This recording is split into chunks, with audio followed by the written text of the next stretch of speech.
Seahawks are with us. Head coach Takayo Siddle, along with Donovan Newby, Nolan Hodge, Sean Moore, Bo Montgomery. We're going to ask Takayo to make a statement on the game that just got completed. Then we'll go to questions for all the Seahawks on the dais. Takayo, please. All the credit to Texas Tech. Heck of a team. A lot of respect for their program, a lot of respect for the coach. Very proud of these guys for how they fought. I thought the game was a game of runs. I thought that last 8 minutes really changed the game up. They got to the foul line. We had some breakdowns that led to layups and clean threes, but I thought our guys fought. I'm so proud of every last one of them. We didn't come here to get a moral victory. Came here to win. We fell short, but Texas Tech had a lot to do with it. But, we're not going to hang our head. I'm definitely not going to hang my head. I'm so proud of these guys. Thank you. Questions? Start. Thank you. Cody Friesen, Associated Press. In that last 6-11 in the first half, what did you feel like was really working? You talking to me? I thought that we were able to get clean stops. Up until that point, they were getting second chance opportunities that led to threes, stick backs. I thought we were able to get some clean stops. We were able to get out and run a little bit. We were able to get out against a broken floor and make some plays. I thought that was the difference. I thought that's how we closed the gap. Hi there, Andrew Waters, KTXT Lubbock. Coach, in the lead up to this game, Coach McCaslin had talked a lot about a time when he was coaching UNT and you got to face him, and I believe it was in the Bahamas, and y'all won that game. What was it like to get a rematch on this sort of stage? That was fun. It wasn't about that. It was about these guys having an opportunity to go out there and compete. They earned the opportunity to go out there and compete. We talked about it leading up to the game. It was a physical game that we played against them in the Bahamas. It was competitive, and we knew it would be that tonight. But I thought both teams came out and they had a great physical disposition, and they were just a better team tonight.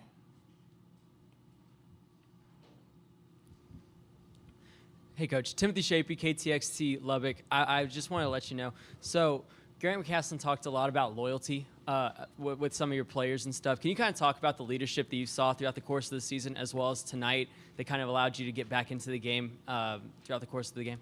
Yeah, we've been player-led over the last month and a half. That's the only reason we're in this position right now. These guys know that I talk to them about that a lot. We go through ups and downs.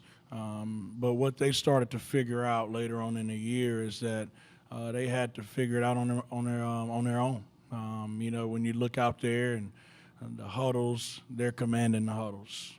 When they are talking to each other coming off the court, they're connecting at half court. It's their team, and they took great ownership in it. We wouldn't be here if we weren't player-led, so very proud of them for that.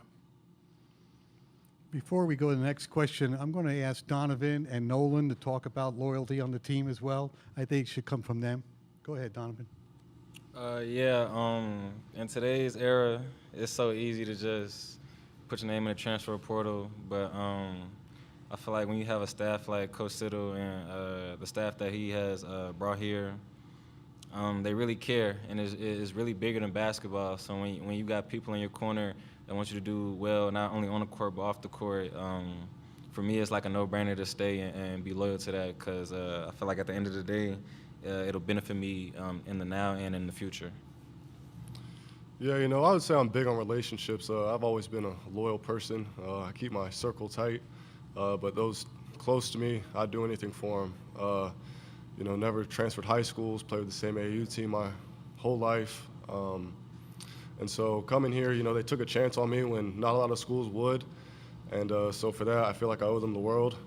And so why would I run when things get hard? Got to keep pushing through. My parents taught me better than that. So, like Donovan said, when the staff would do anything for you and, they put you in the positions to be great on and off the court, you just got to respect that and do the same for them. All right, now we're here. Coach, Greg Eklund, this is on behalf of NPR. You said you came here to get a win. Other mid-majors like Drake from one bid conferences and McNeese State got wins today. How loud are those statements made on behalf of the one bid conferences? Well, I think they made a very loud statement. With us, with those other two programs, they have a culture of winning, and not having more victories. Like I said, we showed up here. We have a great team. We have a great culture, great program, and we came here to make a deep run. We fell short. Texas Tech had a lot to do with it, but these guys know how we operate. We come to win it all. And one of my dreams is to win a national championship, and it wasn't going to stop coming into this tournament this time. We fell short. We get back here next year. It's going to be the same thing. We're going to try to make a deep run. Right-hand side, gentlemen. This one's for the players. Just what can you say about the Seahawk fans that came out to support you guys in Wichita tonight? We're going to start with Bo, go to Sean, and come this way. Bo, start us. Yeah, they're the greatest fan base in the nation to me. Coming from a smaller school and then coming to UNCW, it was a shocker just how loyal and how just, crazy the fans are here. So it was a blessing for them to come and support us today. Just to pick up from what Bo said, coming from a small school and coming here, they always been great since day one. Even on my visits, they show a lot of love. So I appreciate them from being here every step of the way, and I could ask for anything better. Yeah, we had a lot of people here supporting us tonight, but we also had a lot of people back home in Wilmington supporting us at watch parties and stuff. So, the support just really fuels us, and, it makes us feel more important than we probably should feel, but it's really special. Wilmington is a special place. It almost reminds you of a high major if you come to one of our games, like be sold out, standing room only.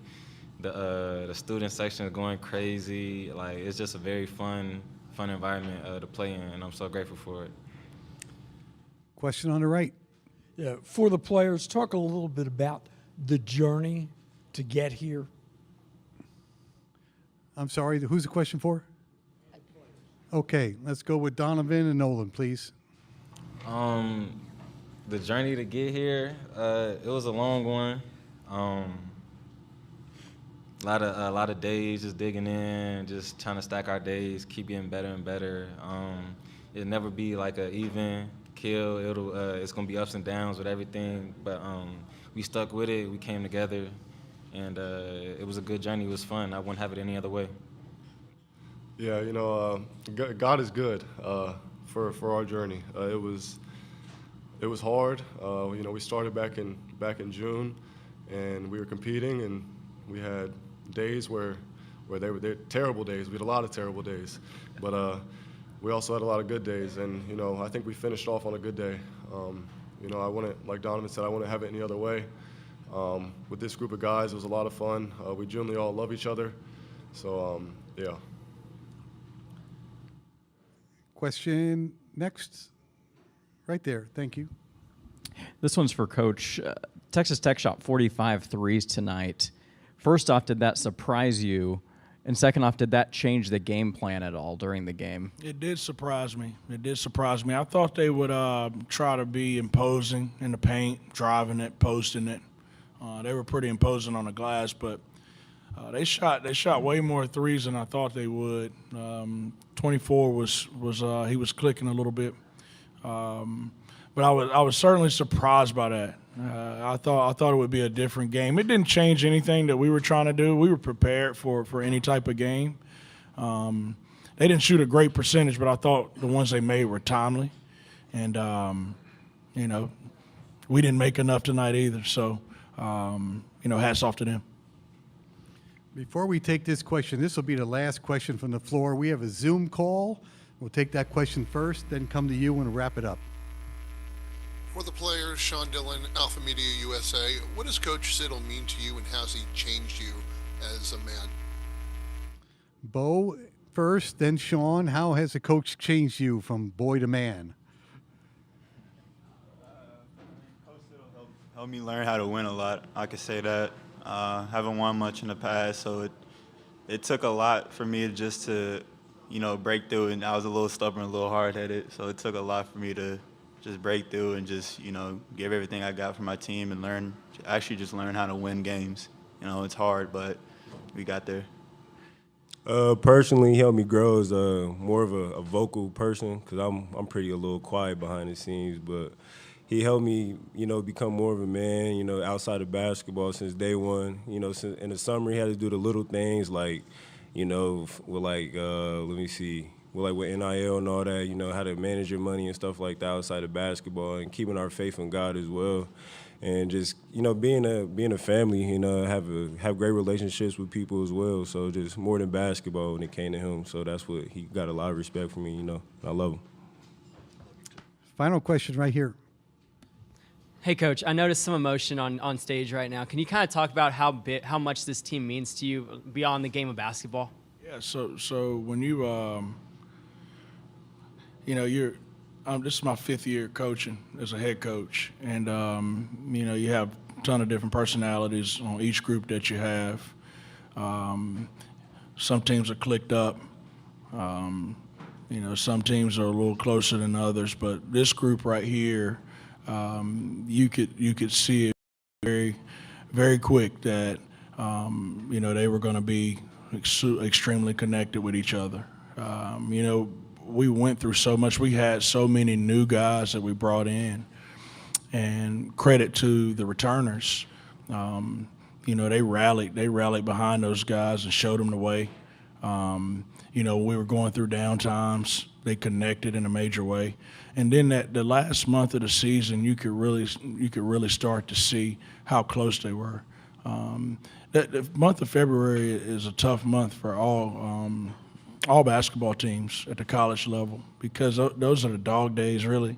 Everybody's tired. Everybody's beat up. Some people may be ready for the season to end, but these guys connected, and it really helped us get to this point. It helped our practices be better. It helped just the overall vibe and energy be better. This is the most connected group I've had since I've been here at UNCW. This group right here, they left a legacy. We hadn't been to the tournament in 8 years. This was the group that got us there. And it wasn't just on the court. It was how they connected off the court and how they became brothers. And so this group will forever be special to me, and I'm forever indebted to them. Thank you, Coach. Thank you, Seahawks. Best of luck in your futures. It's great having you. Thank you, guys.